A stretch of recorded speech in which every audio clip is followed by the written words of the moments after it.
شهد مهرجان بياف 2025 في بيروت لحظة توتر لافتة بعد مشادة غير مباشرة بين النجمتين أصالة نصري ومايا دياب أعادت خلافا قديما إلى الواجهة.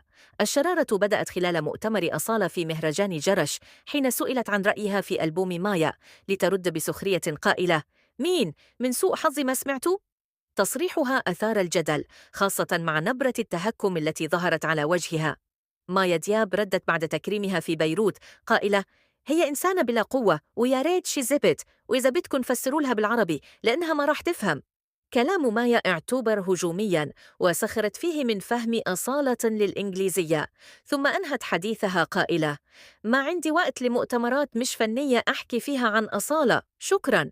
الردود بين الجمهور تباينت بين من انتقد أصالة ومن رأى أن مايا كانت قاسية.